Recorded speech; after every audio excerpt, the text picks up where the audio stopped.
কবিগুরু রবীন্দ্রনাথ ঠাকুরের অন্য মা। আমার মা না হয়ে তুমি আর কারো মা হলে ভাবছো তোমায় চিনতেম না, যেতেম না ওই কোলে?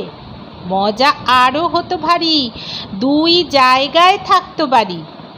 আমি থাকতেম এই গাঁয়েতে, তুমি পাড়ের গায়ে।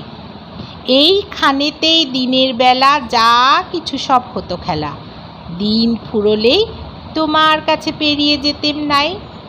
হঠাৎ এসে পিছন দিকে আমি বলতেম, বল দেখি কে?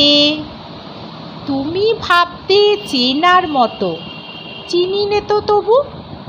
তখন কোলে ঝাঁপিয়ে পড়ে আমি বলতেম গলা ধরে, আমায় তোমার চিনতে হবেই, আমি তোমার অবু। ওই পাড়েতে যখন তুমি আনতে যেতে জল, এই পাড়েতে তখন ঘাটে বল দেখি কে বল। কাগজ গড়া নৌকোটিকে ভাসিয়ে দিতেম তোমার দিকে। যদি গিয়ে পৌঁছতো সে, বুঝতে সেটি কার? সাঁতার আমি শিখিনি যে, নইলে আমি যেতেম নিজে। আমার পাড়ের থেকে আমি যেতেম তোমার পার। মায়ের পাড়ে অবুর পাড়ে থাকতো তফাৎ, কেউ তো কারে ধরতে গিয়ে পেত না কো, রইতো না একসাথে।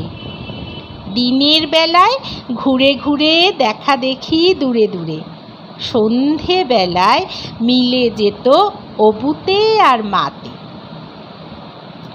কিন্তু হঠাৎ কোনো দিনে যদি বিপিন মাঝি পার করতে তোমার পারে নাই হতো মা রাজি, ঘরে তোমার প্রদীপ জেলে ছাতের পরে মাদুর মেলে বসতে তুমি, পায়ের কাছে বসতো ক্ষান্ত বুড়ি।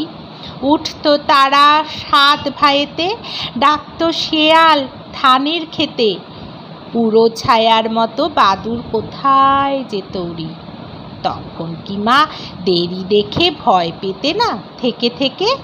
পার হয়ে মা আসতে হতোই, অবু যেটায় আছে।